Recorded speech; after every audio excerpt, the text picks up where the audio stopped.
चलिए भाई शुरू करते हैं आज की बातचीत। स्वागत है आप सभी का पीडब्ल्यू के official YouTube channel gap cap वाला में। आज हम लोग जिस विषय पर बात करने जा रहे हैं, एक नया सा मुद्दा है ना, मुद्दा नया है और आसान है आपके लिए।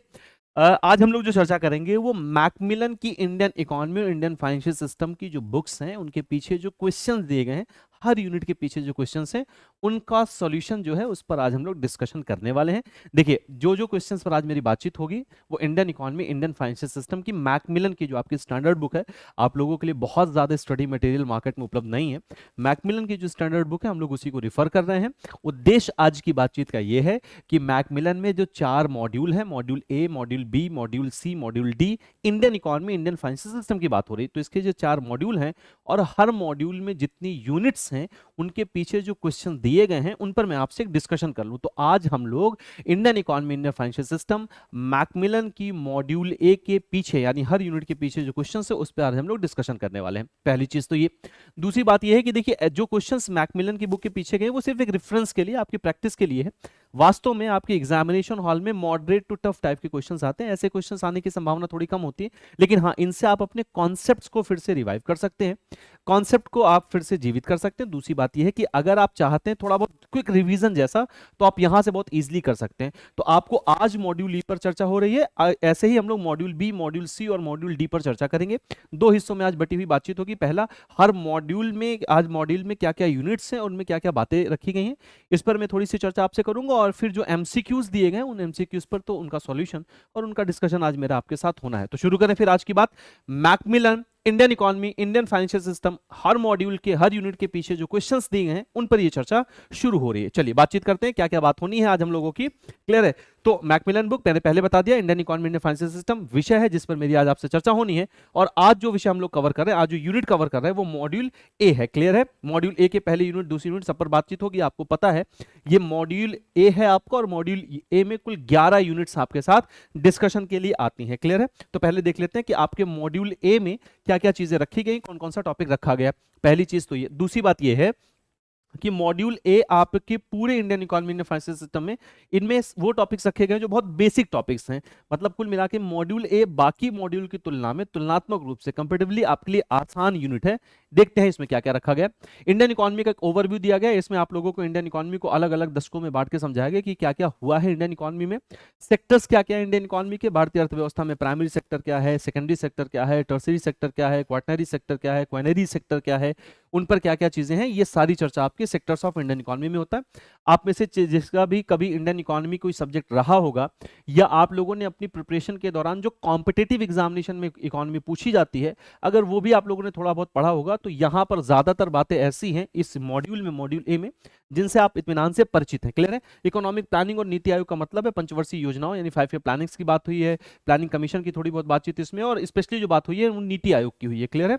National institution for transforming India, आपको पता है 2015 में प्लानिंग कमीशन को भारत में खत्म किया गया और उसको रिप्लेस करके नीति आयोग को स्टैब्लिश किया गया है। प्रायोरिटी सेक्टर, ये बहुत इंपॉर्टेंट है। आप में से जो भी इस बार अक्टूबर का पेपर देने जा रहे हैं, प्रायोरिटी सेक्टर में इसमें क्या क्या चीजें हैं, प्रायोरिटी सेक्टर क्या है, प्रायोरिटी सेक्टर लेंडिंग के लिए क्या क्या जो है गाइडलाइंस है रिजर्व बैंक ऑफ इंडिया की, ANBC, ये सारी बातें कैसे दिया जाएगा, टारगेट क्या है, सब कैटेगरी क्या है, कैटेगरीज क्या क्या है, उसमें टारगेट क्या है, सब टारगेट्स क्या क्या है PSL के लिए, प्रायोरिटी सेक्टर लेंडिंग के लिए, ये चर्चा है। और MSME की बातचीत इसमें की गई है। क्लियर है? MSME का सिर्फ सामान्य सा परिचय याद रखिएगा। Indian economy Indian financial system में MSME का सिर्फ सामान्य सा परिचय, मतलब MSME की नई डेफिनेशन जो अभी 2020 में आई है वो क्या है, MSME के लिए कौन कौन से स्कीम भारत में चल रही है, एक सामान्य सा परिचय है। बाकी MSME यानी MSME डेवलपमेंट एक्ट 2006 वो आपको BRBL के पेपर में मिलेगा जब आप CIB देने जाएंगे। इंफ्रास्ट्रक्चर इंक्लूडिंग सोशल इंफ्रास्ट्रक्चर, ये पूरा लिटरेचर वाला टॉपिक है। इंफ्रास्ट्रक्चर, सोशल इंफ्रास्ट्रक्चर, इंफ्रास्ट्रक्चर क्या होता है, सोशल इंफ्रास्ट्रक्चर में क्या क्या आता है, हार्ड इंफ्रास्ट्रक्चर क्या है, सॉफ्ट इंफ्रास्ट्रक्चर क्या होता है, इस पर क्वेश्चंस दिए गए या ये टॉपिक दिया गया। ग्लोबलाइजेशन, आपको पता है इकोनॉमिक रिफॉर्म 1991 के बाद ग्लोबलाइजेशन एक ऐसा शब्द निकल के आया जिसने इकोनॉमी को भी बहुत प्रभावित किया, और आपकी डे टू डे लाइफ में आप लोग इससे परिचित होते रहते हो। तो ग्लोबलाइजेशन का क्या इंपैक्ट है, क्या नकारात्मकता है, क्या सागर, ये सारी चर्चा इसमें दी गई। छोटा सा यूनिट है, बहुत बड़ा यूनिट है नहीं। ग्लोबलाइजेशन, इकोनॉमिक रिफॉर्म, ये दोनों आप एक साथ पढ़ेंगे जब भी पढ़ेंगे। फॉरेन ट्रेड पॉलिसी FTP क्या है, 2023 में भारत की फॉरेन ट्रेड पॉलिसी क्या है, फॉरेन इन्वेस्टमेंट और इकोनॉमिक डेवलपमेंट पर थोड़ी थोड़ी चर्चा है। सामान्य सामान्य सी बातें, कोई कठिन मामला इसमें नहीं है। क्लियर है? आपके लिए ये चैप्टर इंपॉर्टेंट हो जाता है। मॉड्यूल ए का यूनिट 8 जो है ये आपके लिए इंपॉर्टेंट यूनिट है। क्लियर है? यहां से क्वेश्चंस बनने की संभावना बनी रहती। एमएसएमई आपके लिए इंपॉर्टेंट है। दूसरा इंटरनेशनल इकोनॉमिक ऑर्गेनाइजेशन, इसमें हम वर्ल्ड बैंक, आईएमएफ, डब्ल्यूटीओ इन सब की चर्चा करते हैं। क्लियर है, सामान्य सामान्य सी बातें इसमें भी लिखी गई हैं। क्लाइमेट चेंज इंपॉर्टेंट टॉपिक है आपके लिए, ये भी इंपॉर्टेंट टॉपिक है। सस्टेनेबल डेवलपमेंट गोल, आप लोगों ने 17 डेवलपमेंट गोल सुने होंगे, एसडीजी जिसको बोला जाता है, यूएनओ का सस्टेनेबल डेवलपमेंट गोल्स के बारे में ज्यादातर बातें इसमें लिखी गई। क्लाइमेट चेंज के क्या क्या कारण है, माइग्रेशन कैसे होता है, ये सारी बातें इसमें लिखी गई। ये भी आपके लिए मॉड्यूल ए में जो है इंपॉर्टेंट है। और इश्यूज फेसिंग इकोनॉमी, भारतीय अर्थव्यवस्था कौन कौन से इश्यूज फेस करी, तो लिटरेचर जैसा ही सब्जेक्ट है, क्योंकि देखिए इंडियन इकोनॉमी में आपका जेआईबी का जो सिलेबस है उसमें लिटरेचर जैसा ही मामला है। थोड़ा बड़ा सिलेबस है ये, और इस बार मई जून में जो एग्जामिनेशन हुआ है उसमें सबसे ज़्यादा इसी सब्जेक्ट ने कैंडिडेट्स को परेशान किया है। इसलिए इसको आपको थोड़ा सा ज़्यादा समय देना चाहिए, ठीक से इसको पढ़ना चाहिए और चीज़ों को याद रखने की कोशिश करनी चाहिए, क्योंकि मैं फिर से आपसे कहूँगा कि इसमें लिटरेचर ज़्यादा है ना। तो ऐसे केस में आपकी ये चर्चा आज इस लिहाज से आगे बढ़ने वाली है। मॉड्यूल ए पर आज मैं आपसे मैकमिलन के पीछे की जो क्वेश्चन है उस पर बातचीत कर रहा हूँ। ऐसे ही module B, module C, module D आपके सामने आने वाला है। ठीक है, तो ये तो आपका हो गया जो मॉड्यूल ए है, उसमें कौन कौन सी यूनिट्स हैं और उनमें क्या क्या बातें हैं। क्लियर है, अब देख लेते हैं यूनिट ए में क्या क्या है। एवोल्यूशन ऑफ इंडियन इकोनॉमी, मैंने आपसे पहले बताया ना, इंडियन इकोनॉमी को दशकों में डिवाइड करके आपको यहाँ पर दिखाया गया।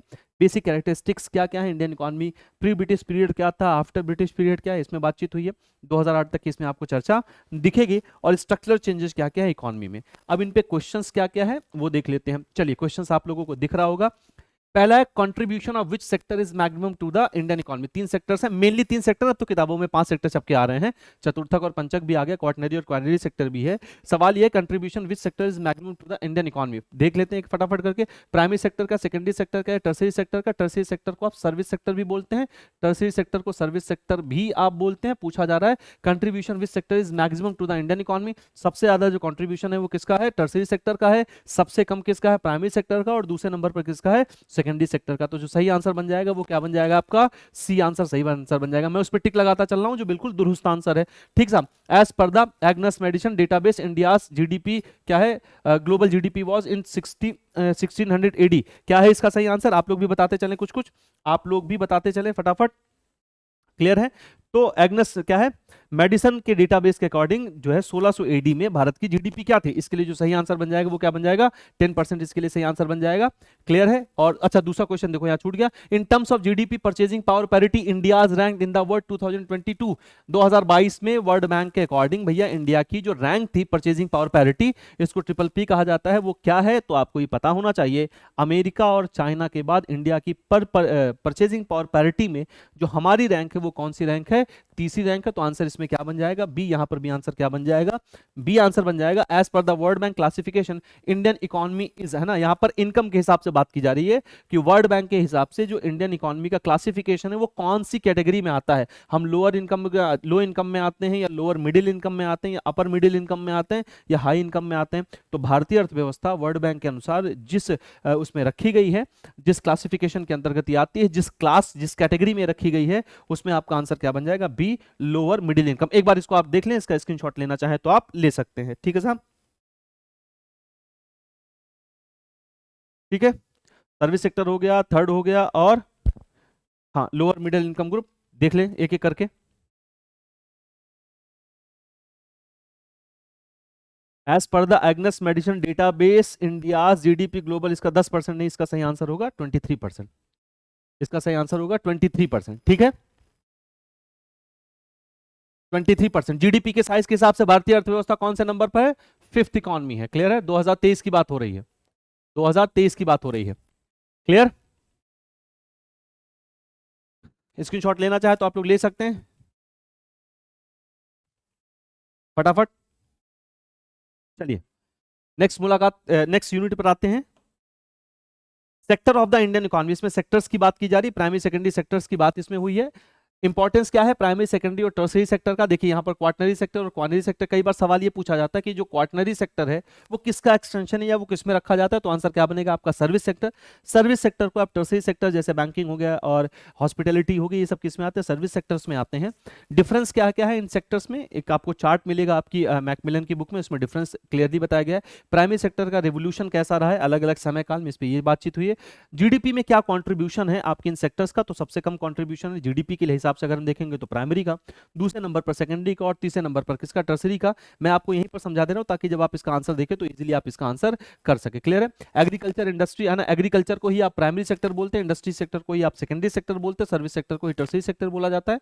एम्प्लॉयमेंट ग्रोथ रेट क्या है, ये चर्चा आपकी है किसमें, यूनिट 2 में, मॉड्यूल ए की बात हो रही है। क्वेश्चन देख लेते हैं, which is not a component of the primary sector. Primary sector क्या होता है भैया, प्राइमरी सेक्टर वो सेक्टर होता है जो नेचुरल, जैसे प्राइमरी सेक्टर या जब हम उत्पादन करने जाते हैं तो जो प्राथमिक रूप से उपयोग में आ रहा है, एग्रीकल्चर हो गया, एग्रीकल्चर राइट फील्ड हो गए, नेचुरल रिसोर्सेज हो गए, माइनिंग हो गया, ये सब किस में रखा जाता है, प्राइमरी सेक्टर। सेकेंडरी सेक्टर में रखा जाता है इंडस्ट्री और इंफ्रास्ट्रक्चर को, या इसको आप ऐसे भी समझ सकते हैं कि ऐसा सेक्टर जिनमें मशीनरी का, फैक्ट्रीज का उपयोग हो रहा है, मैन्युफैक्चरिंग जिसमें हो रही है, वो सेकेंडरी सेक्टर है। या आप इसको ऐसे भी समझ सकते हैं कि जब हम नेचुरल रिसोर्सेज को लेकर उनके रूप में कोई परिवर्तन करते हैं तो जो परिवर्तन, जो चेंजेस जो सेक्टर इसमें कर रहा है वो कौन सा सेक्टर कहलाता है, सेकेंडरी सेक्टर कहलाता है। क्लियर है? जैसे फूड प्रोसेसिंग हो गया, अब फूड क्या है, हमें नेचुरल रिसोर्सेज से मिलता है। अब जैसे मैंने फल लिया तो फल क्या हो गया, प्राइमरी सेक्टर कैसा हो गया, लेकिन उसमें मैंने कुछ परिवर्तन किया, उसका जूस बनाया, उसमें कुछ केमिकल्स मिलाया, उसकी पैकेजिंग की और फिर उसको मार्केट में बेचने के लिए भेज दिया। तो अब ये जो फूड प्रोसेसिंग हो रहा है, उसकी जो पैकेजिंग हो रही है, ये सब किस में आ जाएगा, सेकेंडरी सेक्टर में। तो उत्पादन जो है वस्तुओं का वो प्राइमरी और सेकेंडरी में रखा गया, लेकिन जो सर्विस सेक्टर उसके लिए सेक्टर ही अलग से कर दिया गया और वो आपका टर्सरी सेक्टर कहलाता है, जिसको हम सेवा क्षेत्र कहते हैं, जिसमें सारी सेवाएं आती हैं। क्लियर है?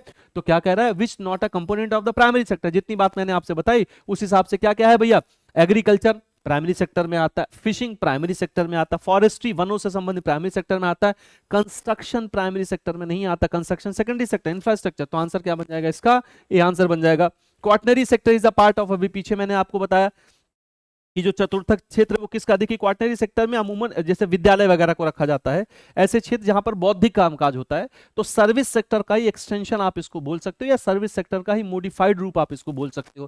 तो किसका हो जाएगा ये, सर्विस सेक्टर का आंसर बी आपका बन जाएगा। आप लोग भी कुछ आंसर करना चाहें तो करते चलिए। ब्लैक रेवोल्यूशन इज क्या है, कनेक्टेड टू, ब्लैक रेवोल्यूशन आप इस चैप्टर में देखेंगे अलग अलग सेक्टर्स के अलग अलग रेवोल्यूशन आपको दिखेंगे, पिंक रेवोल्यूशन दिखेगा, सिल्वर रेवोल्यूशन दिखेगा, ग्रीन रेवोल्यूशन दिखेगा, है ना, ग्रे रेवोल्यूशन दिखेगा। ब्लैक रेवोल्यूशन पर आपसे सवाल पूछा जा रहा है, जैसे ग्रे रेवोल्यूशन किससे रिलेटेड है, फर्टिलाइजर से रिलेटेड है, वैसे ही ब्लैक रेवोल्यूशन किससे है, एक्स से है या बनानास से है या पल्सेस से है या पेट्रोलियम से। अब जैसे सिल्वर रेवोल्यूशन मैंने भी आपको बोला, तो सिल्वर किससे रिलेटेड है, आपके एक्स के उससे प्रोडक्शन से रिलेटेड है। तो ब्लैक रेवोल्यूशन किससे रिलेटेड है, तो आंसर आपका क्या बन जाएगा, पेट्रोलियम यानी सी है। क्लियर है? यहां पर which sector contributes more to the national output, है ना। अब अभी मैंने आपसे बात की कि आपकी जीडीपी में सबसे ज्यादा पार्टिसिपेट कौन करता है, आपकी जीडीपी में सबसे ज्यादा पार्टिसिपेट कौन कर रहा है,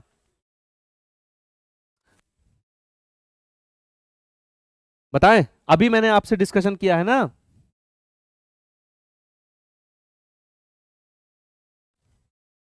विच contribute most to the national output, GDP में सबसे ज्यादा कौन करता है, सर्विस सेक्टर। एग्रीकल्चर को ही आप क्या बोलते हो, एग्रीकल्चर को ही मैं लिख भी दे रहा हूं, प्राइमरी सेक्टर है। मैन्युफैक्चरिंग किसमें आता है भैया, सेकेंडरी में आता है। क्लियर है? इंडस्ट्री किसमें है, ये भी सेकेंडरी में है। तो आपकी टोटल आउटपुट में, आपकी टोटल जीडीपी में सबसे ज्यादा पार्टिसिपेशन किसका है, सर क्या है, टर्सरी सेक्टर यानी सर्विस सेक्टर का। फिर क्या कह रहा है, which sector provides maximum employment in India, ये थोड़ा सा अलग सा सवाल है। कौन सा सेक्टर भारत में सबसे ज्यादा एम्प्लॉयमेंट दे रहा है, भारत में सबसे ज्यादा क्या है, देखो ये टेढ़ा मेढ़ा हो जाए, भारत में सबसे ज्यादा एम्प्लॉयमेंट दे रहा है। चलिए यहां पर सबसे ज्यादा एम्प्लॉयमेंट कौन से सेक्टर में है, एग्रीकल्चर सेक्टर में है या फिर आपके इंडस्ट्री सेक्टर में है या कंस्ट्रक्शन में है या सर्विस सेक्टर में, फटाफट आंसर करते चलिए। सबसे ज्यादा एम्प्लॉयमेंट, सबसे ज्यादा एम्प्लॉयमेंट यहां पर जिस पे सही का टिक लगा हुआ है वही आपके लिए सही आंसर होगा। देखो, अच्छा ये मैंने छोटा किया तो ये ऊपर नीचे हो गया है क्या, ब्लैक रेवोल्यूशन के लिए मैंने टिक किस पे लगाया था, पेट्रोलियम पे। क्लियर? बताएं, विच सेक्टर्स प्रोवाइड मैक्सिमम एम्प्लॉयमेंट, भैया आज भी भारत में सबसे ज्यादा लोग कृषि से संबंधित है और एग्रीकल्चर किस में आता है, प्राइमरी सेक्टर में आता है। तो आंसर क्या बन जाएगा, एग्रीकल्चर। अगर यहां पर प्राइमरी दिया होता तो आपका आंसर प्राइमरी सेक्टर बन जाता। क्लियर है? अभी भी सबसे ज्यादा लोग कहां भारत में, एग्रीकल्चर सेक्टर में है। इसीलिए सबसे ज्यादा डिस्गाइज्ड अनएम्प्लॉयमेंट, जिसको छिपी हुई बेरोजगारी कहते हैं, जिसको प्रच्छन्न बेरोजगारी कहा जाता है, कहां पर है, रूरल एरिया में है, रूरल सेक्टर्स में है। और रूरल में भी कहां है, एग्रीकल्चर। छिपी हुई बेरोजगारी का मतलब है कि ये देखने में तो लग रहा है कि इंप्लॉयमेंट है लेकिन इंप्लॉयमेंट होता नहीं, मतलब मतलब क्या है कि जहां 4 लोगों का काम है वहां पर 6 लोग लगे हुए हैं, तो बाकी के जो 2 लोग हैं वो लग तो रहा है कि किसी रोजगार में इन्वॉल्व हैं, लेकिन उनके उस इन्वॉल्वमेंट से प्रोडक्शन में कोई बढ़ोतरी नहीं हो रही है। तो ऐसा एग्रीकल्चर में ज्यादा है। वास्तव में प्रोडक्शन एग्रीकल्चर में इसलिए कम है क्योंकि वहां पर लोग ज्यादा इन्वॉल्व है जिनकी वहां उतनी आवश्यकता नहीं है। क्लियर है? तो इसको एक बार अगर आप इसका स्क्रीनशॉट लेना चाह रहे हैं तो ले लें बहुत तेजी से।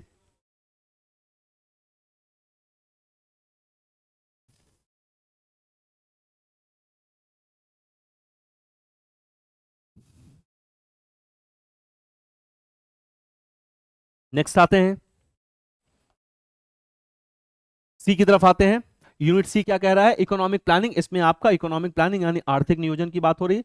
आर्थिक नियोजन का मैं मतलब आपको बता देता हूं, इस यूनिट का एक बेसिक आइडिया आपको दे देता हूं। इकोनॉमिक प्लानिंग का सीधा सीधा सा मतलब होता है कि सरकार की ऐसी योजना या सरकार प्लानिंग, देखिए एक प्रोसेस होता है जिसमें क्या कोशिश की जाती है कि जो अवेलेबल रिसोर्सेज है उनका इस तरीके से इस्तेमाल किया जाए ताकि उनसे मैक्सिमम आउटपुट ले सके। क्योंकि जो रिसोर्सेज है हमारे पास क्या है बाबू, लिमिटेड रिसोर्सेज हमारे पास।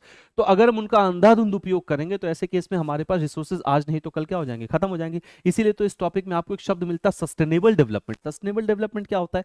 सस्टेनेबल डेवलपमेंट का मतलब होता है कि ऐसा विकास करना, यानी संसाधनों का आज के लिए इस तरीके से उपयोग करना, आज की नीड को इन संसाधनों से, इन रिसोर्सेज से इस तरीके से फुलफिल करना कि फ्यूचर की जो जनरेशन है उनको इन रिसोर्सेज के लिए कंप्रोमाइज ना करना पड़े। क्लियर है?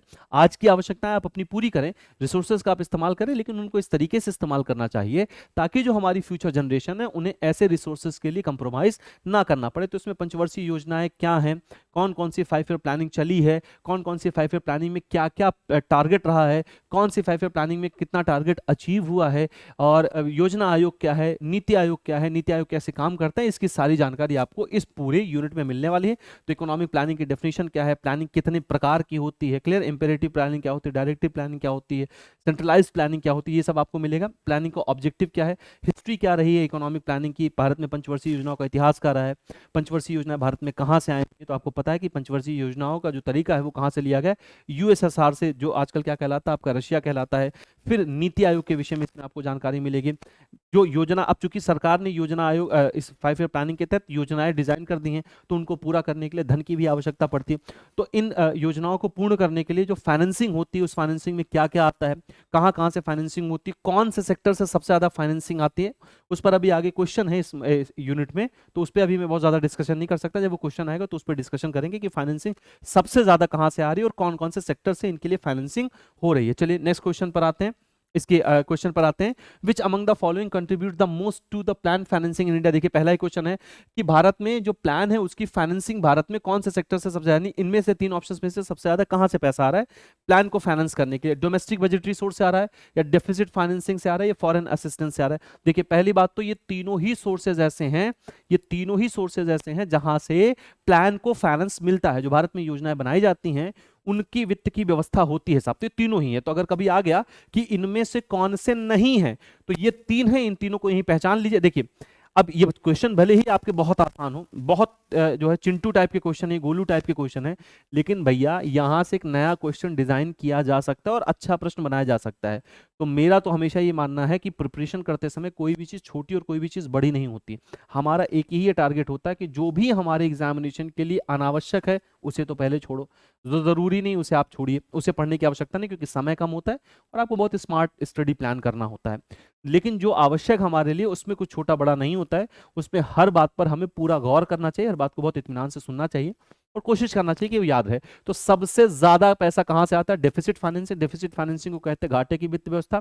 ऐसे केस में सरकार घाटे का बजट प्रस्तुत करता है और उस घाटे को पूरा करने के लिए रिजर्व बैंक ऑफ इंडिया से नई मुद्रा भी जारी करवा सकता है, या बाजार में सिक्योरिटीज को जारी कर से उनसे उसकी वित्त की व्यवस्था होती है, या फिर फॉरेन असिस्टेंस आता है। तो बताएं, आंसर करते चलें।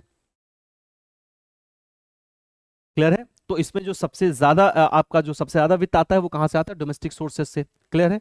नेक्स्ट देखते हैं, who is the chairman of the NITI Aayog. आपको पता है कि प्लानिंग कमीशन को खत्म करके ही नीति आयोग लाया गया, और नीति आयोग में हमेशा और हमेशा जो चेयरमैन होगा वो प्राइम मिनिस्टर होता है भारत का। इसको बोलते हैं ex officio chairman. Ex officio chairman का मतलब है आप इस पद पर हैं क्योंकि आप प्रधानमंत्री, तो आपकी जगह जो भी प्राइम मिनिस्टर होगा, जो भी प्राइम मिनिस्टर का पद लेगा, वो अपने आप नीति आयोग का चेयरमैन जाएगा। आपका एक्स ऑफिशियो का सीधा सीधा सा मतलब होता है आप इस पर्टिकुलर पोस्ट को होल्ड कर रहे हैं, इसलिए आप इसके चेयरमैन है। क्लियर है? यानी जो भी इसका प्रधानमंत्री बनेगा वो अपने आप नीति आयोग का क्या हो जाएगा? चेयरमैन हो जाएगा। तो इसका सीधा सा आंसर क्या है? Prime minister of India. Clear है? What is the period of 9th 5 year planning? 9th 5 year planning का क्या पीरियड था? तो मैं आपको यही सारा पीरियड बता दे रहा हूं, आप उसमें से अभी तुरंत ढूंढ लेंगे। ध्यान रखिएगा, 7th 5 ईयर प्लानिंग के बाद कोई गैप नहीं है। तो 5 ईयर प्लानिंग का क्या क्या कार्यकाल है? पहला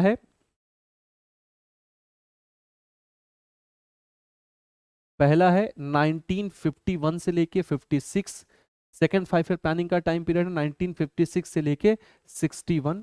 थर्ड 5 ईयर प्लानिंग का टाइम पीरियड है 1961 से लेके 66। यहाँ पर 3 साल का गैप है, याद रखिएगा। यहाँ पर 3 साल का गैप है। पूरी पंचवर्षीय योजना में 3 साल का गैप सिर्फ एक ही बार है। उसके बाद 2-2 साल के गैप आपको और दिखेंगे। 3 साल का गैप सिर्फ एक ही बार है और वो थर्ड 5 ईयर प्लानिंग के बाद है। तो 3 साल इसमें जोड़ देंगे तो 69 हो गया। तो 66 से 67, 67 से 69, ये आपको 3 साल का गैप वहां पर मिलने वाला है। तो फोर्थ 5 ईयर प्लानिंग कब से शुरू हो रही? 1969 से लेके ये 74 तक जाती है। 5 साल की प्लानिंग है, 5-5 जोड़ते चले जाओ। फिफ्थ 5 ईयर प्लानिंग, इसमें थोड़ा सा आपको ट्रिक देखना है। फिफ्थ 5 ईयर प्लानिंग एकमात्र ऐसी योजना है जो प्रीमैच्योर थी। प्रीमैच्योर मतलब वो समय के पहले समाप्त हो गई थी। तो पांचवी पंचवर्षीय योजना, चूंकि पंचवर्षीय योजना है, पांचवी 5 साल चलती तो मजा ही आ जाता। पांचवी पंचवर्षीय योजना 5 साल चलती, मजा ही आ जाता। लेकिन जिसको चलना था, जिसमें मजा आना था, वही नहीं चल पाई। ये 4 साल चलती है।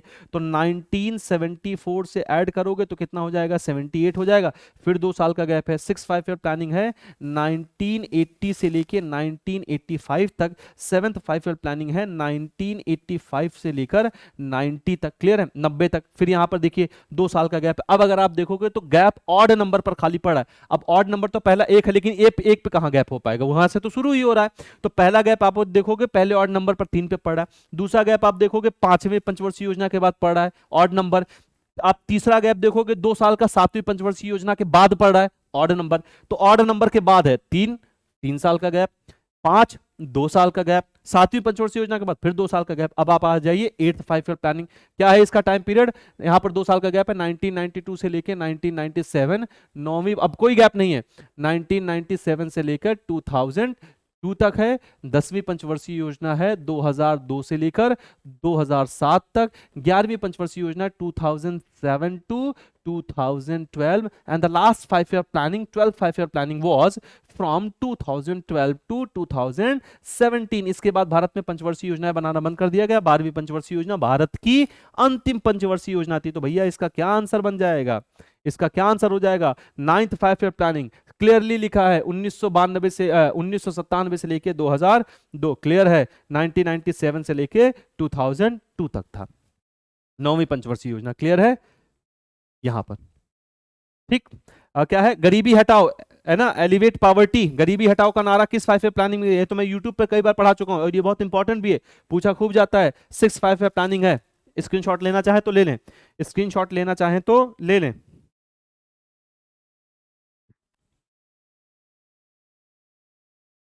चलिए नेक्स्ट आते हैं।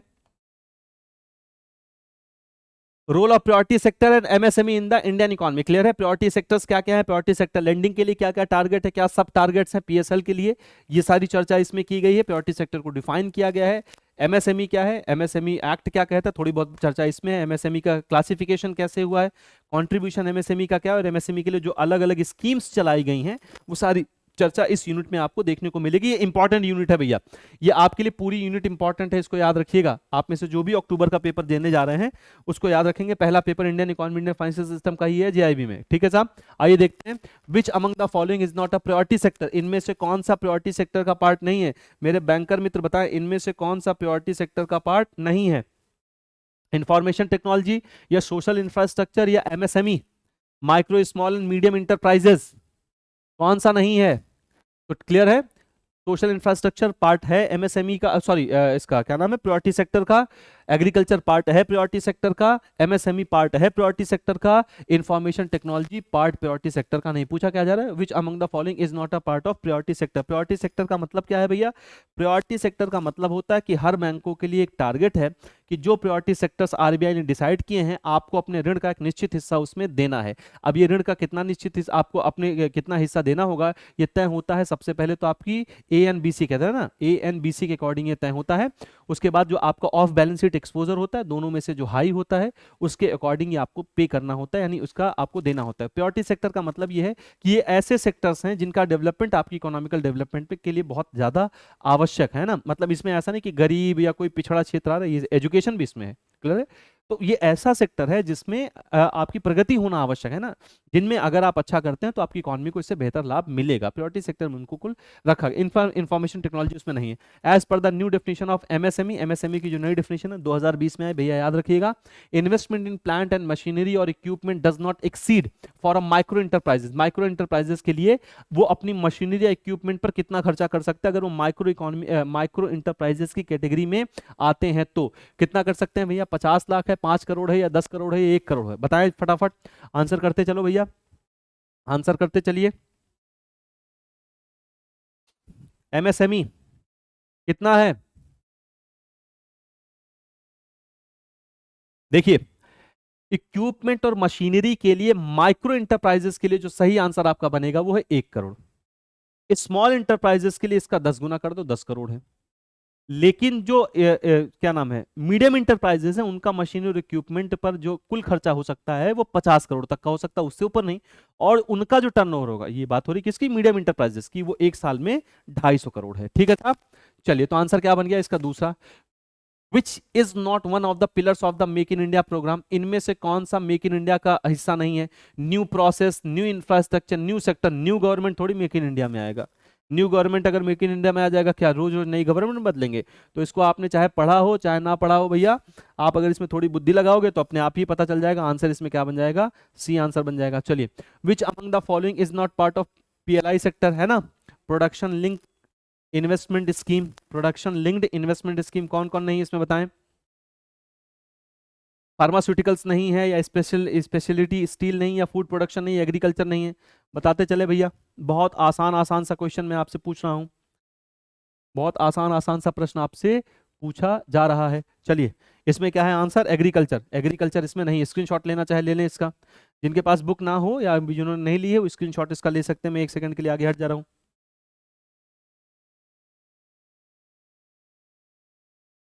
चलिए नेक्स्ट आते हैं, इंफ्रास्ट्रक्चर इंक्लूडिंग सोशल इंफ्रास्ट्रक्चर। इसमें सोशल इंफ्रास्ट्रक्चर पर विशेषकर बात हुई है, क्लियर है। सोशल इंफ्रास्ट्रक्चर में एनर्जी, पावर, ट्रांसपोर्टेशन, ये सब रखा गया। इंफ्रास्ट्रक्चर क्या है, सोशल इंफ्रास्ट्रक्चर किसको कहा जाता है, इंडियन इकोनॉमी में GDP ग्रोथ में इनका क्या पार्टिसिपेशन है, इन सब पर चर्चा हुई है इस पूरी यूनिट के अंतर्गत। आइए देखते हैं क्वेश्चन इसमें क्या, विच among the following is not a hard infrastructure. इनमें से कौन सा हार्ड इंफ्रास्ट्रक्चर नहीं माना जाता, हेल्थ केयर, पोर्ट्स, या रोड्स, या एयरपोर्ट्स, बताएं। देखिए दो तरीके के इंफ्रास्ट्रक्चर आपको मिलेंगे, एक तो मिलेगा आपके लिए सॉफ्ट इंफ्रास्ट्रक्चर, और एक आपको मिलेगा क्या, हार्ड इंफ्रास्ट्रक्चर। क्लियर है, तो बताएं क्या नहीं होगा। इंफ्रास्ट्रक्चर क्या होते हैं, आपके जीवन जीने के लिए जो आवश्यक अवसंरचनाएं हैं ना, आपकी ज़िंदगी जीने के लिए जो इंपॉर्टेंट इंफ्रास्ट्रक्चर्स हैं, जो इंपॉर्टेंट बिल्डिंग्स वगैरह हैं, इनमें रोड, पोर्ट्स, इन सबको आप रखते हैं, पावर प्लांट्स को आप रखते हैं, और जो है आपके जो परमाणु संयंत्र होते हैं ये सब इसमें रखे जाते हैं। ब्रिजेस वगैरह, हॉस्पिटल्स, एजुकेशन जो बिल्डिंग्स होती हैं वो सब इंफ्रास्ट्रक्चर में रखा जाता है। Which among the following is not a hard infrastructure, इसमें क्या आंसर होगा। अभी हो सकता है संभवतः एक सॉफ्ट इंफ्रास्ट्रक्चर पर भी क्वेश्चन आपको देखने को मिल जाए, क्लियर है। तो इसका सही आंसर क्या होगा भैया, हार्ड इंफ्रास्ट्रक्चर में रोड, एयरपोर्ट, स्पोर्ट्स सब आते हैं, हेल्थ केयर नहीं आएगा। सही आंसर इसमें हो जाएगा ए। ये तो दिख ही रहा होगा ना आप लोगों को, नीचे का छोटा करने की जरूरत तो है नहीं।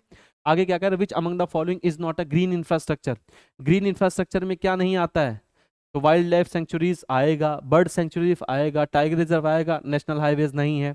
Which among the following is not a pillar of the national education policy. बहुत बढ़िया, नेशनल एजुकेशन पॉलिसी 36 साल के बाद आया है ना, के कस्तूरी रंगन इस क्या है, इस ड्राफ्ट के चेयरमैन थे, ड्राफ्टिंग कमेटी के चेयरमैन थे। इसमें क्या क्या नहीं है भैया, एक्सेसिबिलिटी, इक्विटी, क्वांटिटी और अकाउंटेबिलिटी। न्यू एजुकेशन पॉलिसी में क्या क्या चीजें हैं, सवाल पूछा जा रहा है कौन सा नहीं है, पिलर कौन सा नहीं है, बताएं आंसर करें। फिर अगला क्वेश्चन है, dash is the core and fundamental goal of the family welfare programme. Clear है? तो देखिए इसका जो सही आंसर होगा वो क्वांटिटी नहीं है, एक्सेसिबिलिटी है, इक्वालिटी है, अकाउंटेबिलिटी है, सारी चीजें हैं, लेकिन क्वांटिटी नहीं है। चौथे का देखेंगे, the core of the fundamental goal of the family better education फंडा वेलफेयर प्रोग्राम। इसमें आपका जो सही आंसर बनेगा वो बेटर एजुकेशन है, हाई लिटरेसी है, नहीं, क्वालिटी फूड, और सबसे जो शुद्ध आपका आंसर है वो क्या बन जाएगा, D, population management. Population management screenshot लेना चाहें तो आप इसका ले सकते हैं।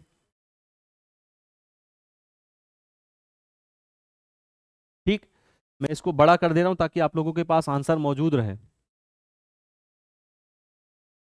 चलिए नेक्स्ट देखते हैं। नेक्स्ट यूनिट आपकी है ग्लोबलाइजेशन, इंपैक्ट ऑफ ग्लोबलाइजेशन, वैश्वीकरण और उसका भारतीय अर्थव्यवस्था पर क्या असर रहा है। ठीक है, तो क्या होता है ग्लोबलाइजेशन सामान्य तौर पर, अगर सामान्य बोलचाल की भाषा में आपसे बातचीत किया है तो ग्लोबलाइजेशन का सीधा सा मतलब है भैया इंडियन इकोनॉमी को बाकी दुनिया की इकोनॉमी से लिंक कर देना। अगर अर्थव्यवस्था के लिए आप अपनी बाउंड्रीज को ओपन कर दीजिए, यानी बाकी देशों को भी आपके यहाँ व्यापार करने की, आपके यहाँ एक्सचेंज करने की, आपके यहाँ एस्टैब्लिशमेंट ऑफ कंपनी, मतलब जो कंपनी का एस्टैब्लिशमेंट उसकी स्वतंत्रता हो, ऐसी ही स्वतंत्रता आप भी दूसरी जगहों से जब प्राप्त करते हैं तो इसको ग्लोबलाइजेशन कहा जाता है। इंडियन इकोनॉमी को दुनिया की बाकी इकोनॉमी से लिंक कर दो, सारी अर्थव्यवस्थाओं के लिए रास्ते ओपन कर देना, क्या कहलाता है, ग्लोबलाइजेशन। क्या है ग्लोबलाइजेशन, इसका है ना, इसकी एडवोकेसी में क्या क्या कहा गया, इसका क्या इम्पैक्ट है भारत के अंदर, फेयर ग्लोबलाइजेशन के लिए क्या फ्रेमवर्क है, क्योंकि कुछ नकारात्मकता भी इसके अंदर होते हैं ना। अब जैसे किसी एक इकोनॉमी के अंदर कोई जर्क आया, अब आप उस इकोनॉमी से, जैसे 2007 और 8 की इकोनॉमिक क्राइसिस आप लोगों ने देखी थी, भारत उससे बहुत जल्दी प्रभावित हो गया था। तो जब हम ग्लोबलाइजेशन के फेज में होते तो ऐसे केस में अगर किसी इकोनॉमी में कोई क्राइसिस है तो उसका असर हमारे ऊपर पड़ता है, वो भी तेजी से नकारात्मक रूप से पड़ता है। तो ये उसका एक नकारात्मक तरीका है। तो इसके लिए क्या फ्रेमवर्क होना चाहिए, कैसे हम बच सकते हैं, ये सारा बहुत इंपॉर्टेंट चैप्टर है ग्लोबलाइजेशन आपके लिए, और बहुत आसान सा चैप्टर है, इसमें कुछ ऐसा है नहीं। क्वेश्चन देखते हैं आपकी मैकमिलन में इसके लिए क्या क्या दिया गया है। क्वेश्चन नंबर 2 से भैया क्यों दिया गया है, क्वेश्चन नंबर 1 क्यों नहीं रखा गया है। 4 क्वेश्चन है ये तो ठीक है, अच्छा मुझे लगता है एक नहीं आ पाया होगा किसी वजह से, देख लेते हैं। अच्छा, which organisation popularised the global concept in mid 90s, है ना, 1980s, 1980 के दौरान कौन सा इनमें से ऑर्गेनाइजेशन है जो पॉपुलर हुआ था। Organisation of economic cooperation and development, ठीक, OECD इसका सही आंसर होगा। Which among the following is not a benefit of globalisation, globalisation का कौन सा बेनिफिट नहीं है भैया।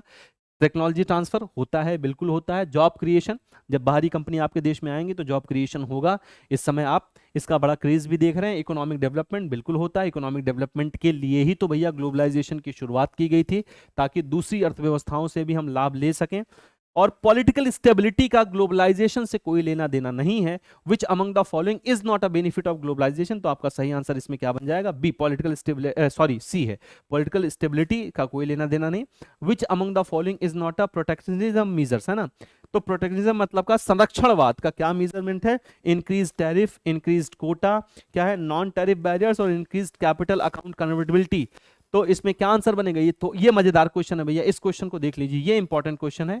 ये थोड़ा सा चिंटू टाइप का क्वेश्चन नहीं है, क्योंकि इसमें एक ऑप्शन जो है वो इस क्वेश्चन को पूरा क्या कर दे रहा है, महंगा, सॉरी, इसको थोड़ा सा कठिन बना दे रहा है। ठीक है साहब, क्या होगा इसमें सही आंसर, तो इसका जो सही आंसर हो जाएगा वो क्या हो जाएगा साहब, डी हो जाएगा, है ना।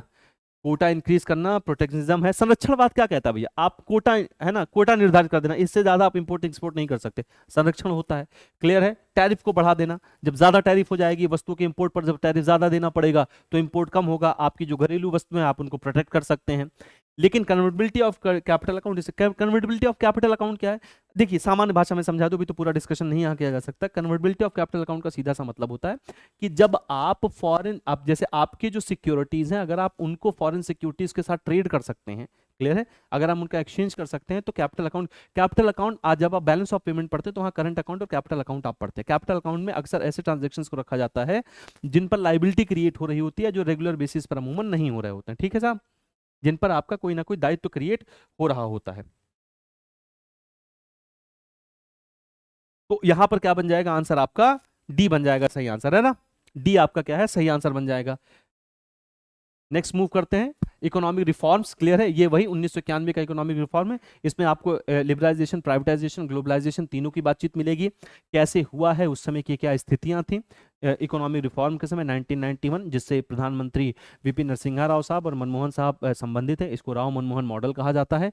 और इकोनॉमिक ट्रांसफॉर्मेशन में आप देखेंगे रियल सेक्टर, फाइनेंशियल सेक्टर में क्या क्या ट्रांसफॉर्मेशन हुआ, इससे क्या क्या परिवर्तन आया, बैंकिंग सेक्टर में क्या परिवर्तन आया। इसी में आप इकोनॉमिक रिफॉर्म के अंतर्गत ही आप सबसे इंपॉर्टेंट जो कमेटी है आपके लिए बैंकिंग डेवलपमेंट के लिए, जिसको हम नरसिम्हन कमेटी के नाम से जानते हैं, क्योंकि ये 2 बार कमेटी बनी इसलिए कमेटी 1 कमेटी 2 के नाम से इसको जानते हैं ना, 1991-1998 की नरसिम्हन कमेटी है। क्लियर, उसकी रिपोर्ट के हिसाब से ही भारतीय बैंकों में बहुत सारे सुधार हुआ, टेक्नोलॉजिकल एडवांसमेंट हुआ, प्राइवेट बैंकों की एंट्री होती है, स्मॉल एंड फाइनेंस बैंक आते हैं ना, तो ये सारी चीजें आप इसी अध्याय के अंतर्गत पढ़ते हैं। आइए देखते हैं इसके लिए क्वेश्चन क्या क्या है हमारे पास। Which is not one of the primary pillar of the 1991 economic reform. LPG तो सबने सुना, लिबरलाइजेशन, प्राइवेटाइजेशन, ग्लोबलाइजेशन, उदारीकरण है, और निजीकरण और वैश्वीकरण जिसको हिंदी में कहते हैं। तो भैया लिबरलाइजेशन भी था, प्राइवेटाइजेशन भी था, ग्लोबलाइजेशन इसका हिस्सा नहीं। सो इसका क्या है, ऑटोमेशन। तो लिबरलाइजेशन, प्राइवेटाइजेशन, ग्लोबलाइजेशन, इसी को तो एलपीजी बोलते हैं, यही क्या है हमारा एलपीजी है। ऑटोमेशन पिलर नहीं था।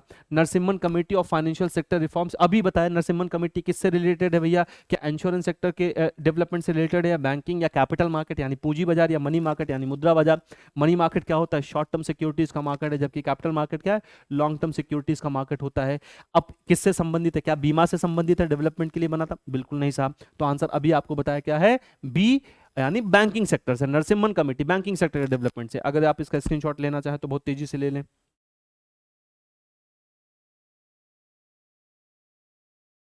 ले लिया।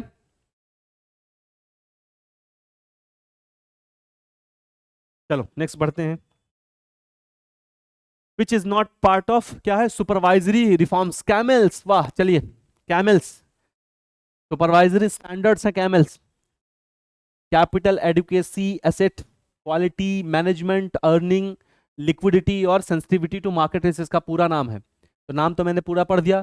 सी से क्या है, कैपिटल एडुकेसी, बिल्कुल इसका हिस्सा है। असेट क्वालिटी, ए का मतलब असेट क्वालिटी है ना। सी का मतलब भैया यहाँ पर क्या है, मैनेजमेंट है, ना कि मर्जर है। ई का मतलब अर्निंग, एल ई का, इसका मतलब डी अर्निंग, ई का मतलब यहाँ पर, एल का मतलब लिक्विडिटी, बिल्कुल सही है। इसमें जो आपको देख रहे होंगे, जो स्टैंड आउट कर रहा होगा, जो अलग दिख रहा होगा, वो क्या है आपका मर्जर। इसलिए जो आपका शुद्ध आंसर बनेगा वो क्या बन जाएगा भैया, मर्जर, इससे संबंधित नहीं है।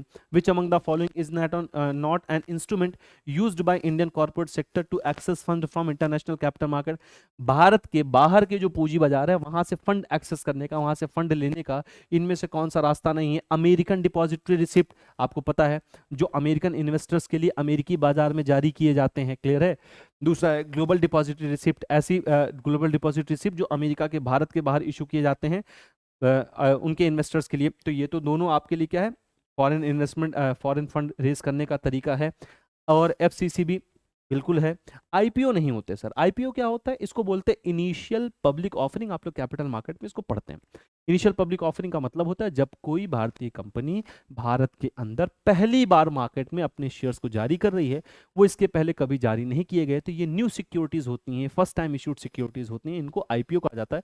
आईपीओ डोमेस्टिक फंड रेज करते हैं। तो आपका जो सही आंसर बनेगा वो इसके लिए क्या बन जाएगा, कौन सा नहीं है, ये पूछा गया तो आईपीओ नहीं, इनिशियल पब्लिक ऑफर, ये इनिशियल पब्लिक ऑफरिंग नहीं। स्क्रीनशॉट ले लो अगर आप लेना चाहें तो इसका।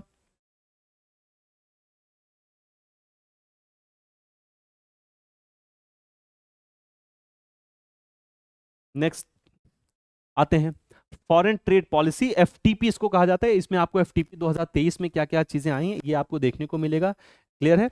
और फॉरेन ट्रेड पॉलिसी क्या होता है, फॉरेन इन्वेस्टमेंट क्या है, इसी में आप लोग एडीआर जीडीआर भी थोड़ा बहुत पढ़ते हैं। FDIs, foreign direct investment, FPI, foreign portfolio investment में इंस्टीट्यूशनल इन्वेस्टर्स कौन होते हैं, क्वालिफाइड इन्वेस्टर्स कौन होते हैं, क्लियर है। ये सारी चर्चा आपको इसमें देखने के मिले। क्या क्या है जो है, एफटीपी में स्ट्रक्चरल चेंजेस क्या क्या हुए थे 1999 में, और 2000 एफटीपी पॉलिसी 2015-2020 के बीच में क्या है, 2023 आपको पढ़ना पड़ेगा, 2023 आपके लिए इंपॉर्टेंट है।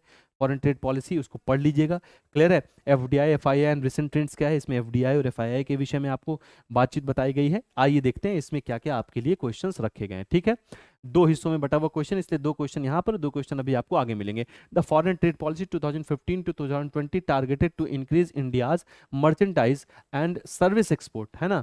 कितने बिलियन होना था भैया, 900 डॉलर, क्या है 900 बिलियन, या 700 बिलियन, या 600 बिलियन, या 500 बिलियन। दूसरा FDI from Pakistan placed under, Pakistan से अगर एफडीआई आएगा तो किस में आएगा, दोनों का आंसर करिए फटाफट, दोनों का आंसर करिए फटाफट भैया, दोनों का आंसर करो, क्लियर है। तो इसमें जो होगा आंसर आपका होगा $900 बिलियन, ठीक है। और दूसरा है पाकिस्तान से एफडीआई यदि आती है तो उसके लिए देखिए ऑटोमेटिक रूट का मतलब होता है जहां पर आपको प्रायर गवर्नमेंट से अप्रूवल लेने की आवश्यकता नहीं होती है। ऑटोमेटिक रूट को हम ग्रीन रूट बोलते हैं। जबकि जो गवर्नमेंट अप्रूवल रूट है यहां पर आपको गवर्नमेंट की अनुमति लेनी पड़ती है, तब आप कर सकते हैं। एफडीआई में किस सेक्टर में कितना एफडीआई होगा और वो किस रूट से होगा ये सरकार तय करती है। आप उस पर्टिकुलर प्रिस्क्राइब्ड लिमिट से ज्यादा एफडीआई नहीं कर सकते हैं, आप उस रूट से अलग एफडीआई नहीं कर सकते हैं। तो पाकिस्तान, चूंकि आप देखते हैं पाकिस्तान जब हम उसको कानूनी भाषा में पढ़ते हैं तो एनिमी कंट्रीज में वो आता है, इसलिए वहां से अगर कोई एफडीआई भारत में आती है, एफडीआई क्या है भैया कि जब आप भारत के प्रोडक्शन में, इंफ्रास्ट्रक्चर में इन्वेस्टमेंट करते हैं तो उसको एफडीआई कहा जाता है। लेकिन जब हम स्टॉक्स में इन्वेस्टमेंट करते हैं, जब हम सिक्योरिटीज में इन्वेस्टमेंट करते हैं, जब हम फंड्स में इन्वेस्टमेंट करते हैं तो उसको पोर्टफोलियो इन्वेस्टमेंट कहा जाता है। पोर्टफोलियो इन्वेस्टमेंट अमूमन शॉर्ट टर्म का होता है और जल्दी ये विड्रॉ किया जा सकता है, इसलिए पोर्टफोलियो इन्वेस्टमेंट को हम हॉट मनी भी बोलते हैं। जबकि तुलनात्मक रूप से एफडीआई लॉन्ग टर्म का होता है। एफडीआई किसी भी देश में रोजगार बढ़ाने का काम, टेक्नोलॉजी एडवांसमेंट और इसके अलावा प्रोडक्शन बढ़ाने का काम करता है, जबकि जो पोर्टफोलियो इन्वेस्टमेंट होते हैं ये पूंजी बढ़ाते हैं, ठीक है साहब। तो पाकिस्तान से जो एफडीआई आएगी उसके लिए ऑटोमेटिक रूट यानी ग्रीन रूट नहीं है, उसके लिए एक ही रूट है। वो कौन सा है भैया? गवर्नमेंट अप्रूवल रूट है। अगर आप इसका स्क्रीनशॉट लेना चाहें तो ले लें। चलिए आगे क्या? FDI limit in private banking sector. FDI की लिमिट कितनी है प्राइवेट बैंकिंग सेक्टर में? 74%। क्लियर है? FDI in India prohibited in which sector? किस सेक्टर में आप एफडीआई कर ही नहीं सकते? किस सेक्टर में आप एफडीआई नहीं कर सकते? डिफेंस में कर सकते हैं, हेल्थ में कर सकते हैं, इरिगेशन में कर सकते हैं, लॉटरी बिजनेस ना, परमिटेड नहीं है, रिस्ट्रिक्टेड है, समझ लीजिएगा। एटॉमिक एनर्जी हो गया, लॉटरी बिजनेस हो गया, गैम्बलिंग बेटिंग हो गया, इन सब में प्रोहिबिटेड है भैया, रिस्ट्रिक्टेड है। एफडीआई निधि कंपनीज हो गई, चिट फंड कंपनीज हो गई, इन सब में एफडीआई नहीं किया जा सकता है। Which is known as hot money. अभी मैंने पीछे आपको बताया हॉट मनी किसको कहा जाएगा, तो पोर्टफोलियो इन्वेस्टमेंट होता है, जबकि एफआईआईस क्या होते हैं? पोर्टफोलियो इन्वेस्टर्स होते हैं। क्या होते हैं भैया? पोर्टफोलियो इन्वेस्टर्स होते हैं। तो दोनों में क्या होगा? अब हमें एफआईआईस को यहां पर देखिए, एफडीआई हॉट मनी नहीं होता। हॉट मनी का मतलब क्या होता है? जो जहां पर ज्यादा लाभ मिल रहा होगा वहां पर तुरंत जाके इन्वेस्ट हो जाती है।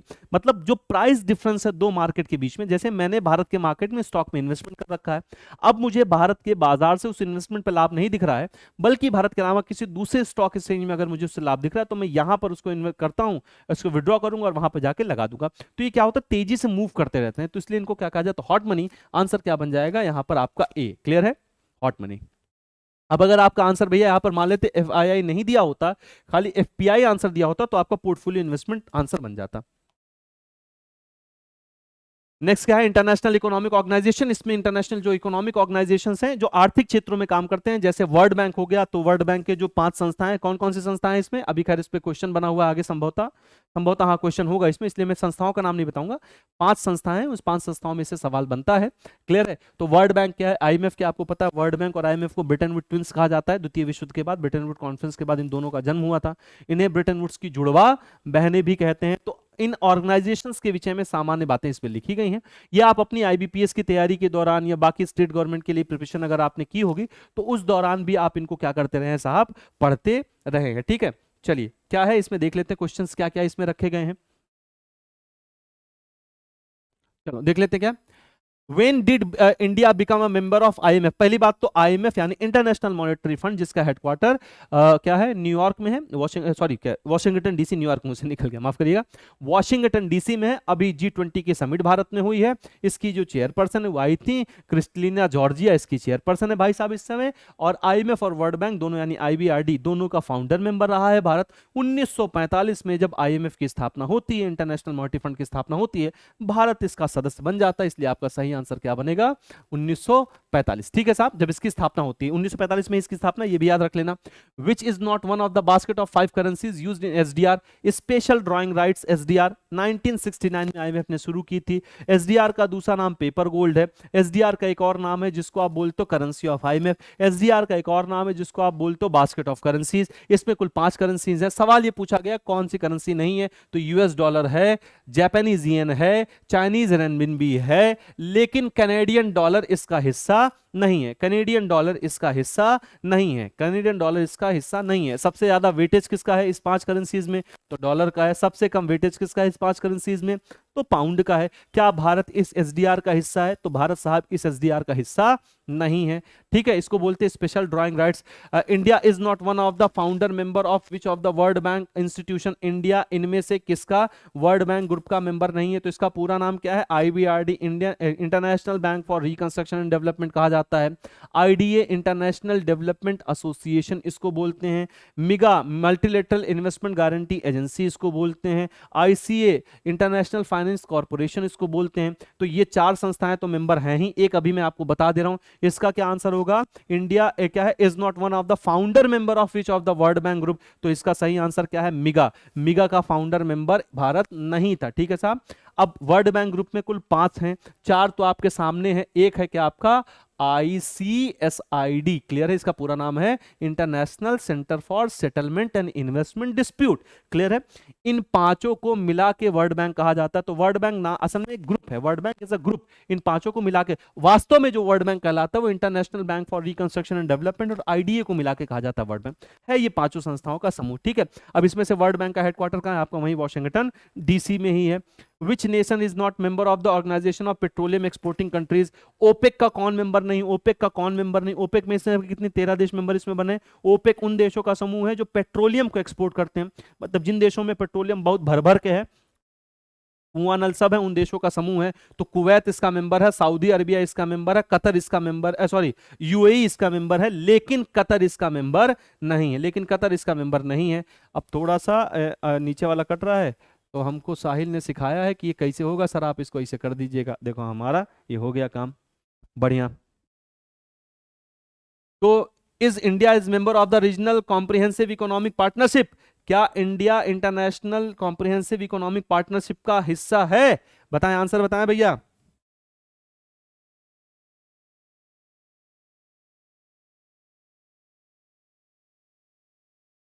नहीं।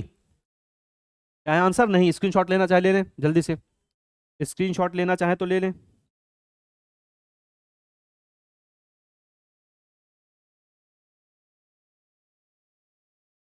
देखो भैया, ये जब मैं इसको छोटा कर रहा हूं ना, तो ये जो मैंने मार्क्स लगाए ये ऊपर नीचे हो जा रहे हैं। ठीक है, तो मैं इनको फिर से लगा दे रहा हूं। कैनेडियन डॉलर इसका आंसर है। इसका आंसर मिगा है, मल्टीलेटरल इन्वेस्टमेंट गारंटी एजेंसी जिसका पूरा नाम है। अब देखो ये नीचे चला गया, इसका आंसर है कतर। नेक्स्ट बढ़ते हैं। यूनिट नंबर 10 में क्या? Climate change sustainable development. भैया इंपॉर्टेंट टॉपिक है आपके पेपर के लिए, इंपॉर्टेंट टॉपिक है आपके पेपर के लिए। क्लियर है? आइए इसमें देख लेते हैं क्वेश्चन क्या क्या रखे गए हैं।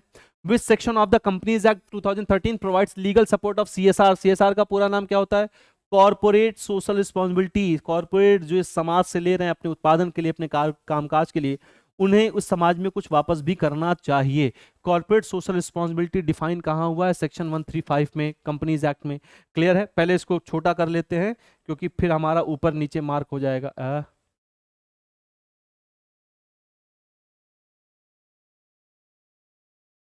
ठीक है साहब। हाँ ठीक, चलिए आगे बताइए। As per the World Bank estimate climate change is likely to the lower India GDP. जो क्लाइमेट चेंज है वो इंडिया की जीडीपी को कितना कम कर सकता है भाई? 2050 तक कितना कम कर सकता है? ये क्वेश्चन का आंसर आप लोगों को करना पड़ेगा।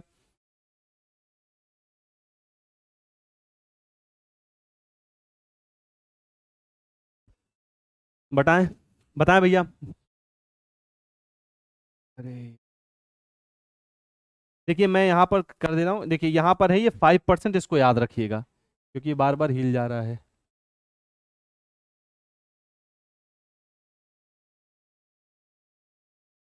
छोटा हो रहा है।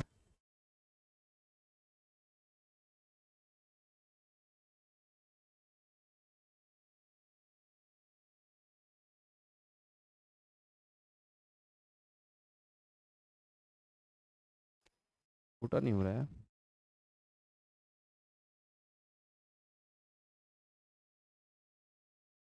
चलिए हो गया।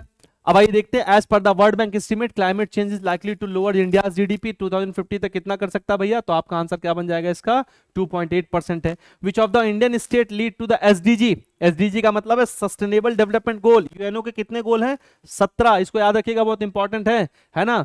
तो जिसको नीति आयोग ने प्रिपेयर किया है सस्टेनेबल डेवलपमेंट गोल इंडेक्स 2011, उसमें सबसे ऊपर कौन सा स्टेट है जो लीड कर रहा है, तो आंसर क्या हो जाएगा आपका, केरला, सही आंसर है। India aims to achieve the target of net zero emission, ये बहुत इंपॉर्टेंट है, नेट जीरो कार्बन एमिशन कितना है भैया, 2070 तक कार्बन एमिशन हमारा कितना हो जाना चाहिए, जीरो है, क्लियर है। 2030 तक कितना है, 45% है।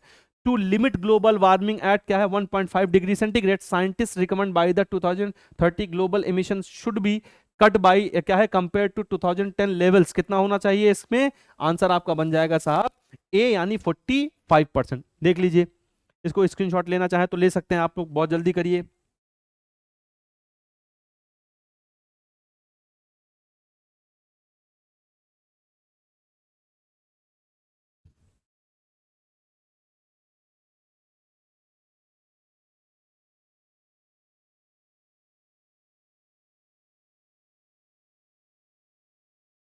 ठीक, चलिए नेक्स्ट आते हैं, मुझे लगता है अब आखिरी यूनिट होगी। Issue facing of Indian economy, Indian economy कौन कौन से इश्यूज फेस कर रही है, जॉबलेस ग्रोथ है, पॉवर्टी एलिवेशन है ना, इनइक्वालिटीज है, इनकम इनइक्वालिटीज की यहाँ पर बातचीत हो रही है, माइग्रेशन है, किस किस वजह से माइग्रेशन होता है, ये सारे क्वेश्चन इसमें दिए हैं। 2019 पैंडेमिक, 2019-20 जो आपका कोविड है उससे रिलेटेड कॉन्सेप्ट इसमें दिए गए हैं। 2 क्वेश्चन यहाँ है और बाकी आगे पीछे दिए गए हैं।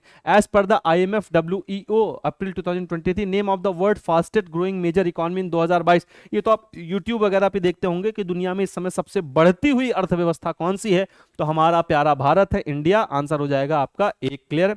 RBI support the economic growth through, है ना, आरबीआई भारत में इकोनॉमिक ग्रोथ को कैसे सपोर्ट करती है, क्लियर है, सप्लाई साइड फैक्टर से या डिमांड साइड फैक्टर से, तो आपका आंसर इसमें क्या बनेगा, demand side factor. Demand side factor होता क्या है कि जब मार्केट में डिमांड बढ़ाने की कोशिश की जाती है, और कैसे बढ़ेगी, जब हमारी परचेजिंग पावर बढ़ाई जाती है, ये कैसे बढ़ेगी, मार्केट में मनी सप्लाई को बढ़ा के, मार्केट में मनी सप्लाई कैसे बढ़ती है, इंटरेस्ट रेट को कम करके, क्लियर है। तो मार्केट में जब मनी सप्लाई बढ़ती है तो हमारी परचेजिंग पावर बढ़ेगी, खरीदने की क्षमता, और जब हमारी परचेजिंग पावर बढ़ती है तो मार्केट में डिमांड बढ़ता है, जब मार्केट में मांग बढ़ेगा तो ज्यादा से ज्यादा वस्तुओं का उत्पादन होता है, जिससे इंडस्ट्रियल ग्रोथ होती है और जीडीपी में इसमें सकारात्मक असर पड़ता है। आंसर क्या बन जाएगा आपका, बी।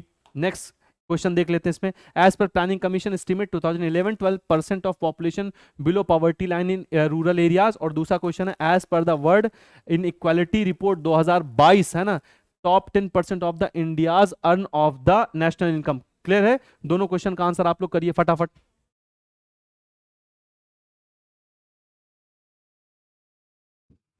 क्या कह रहा है, as per Planning Commission estimate, अच्छा अब ये तो डेटा है भैया, इसमें कुछ ऐसा समझाने लायक तो है नहीं।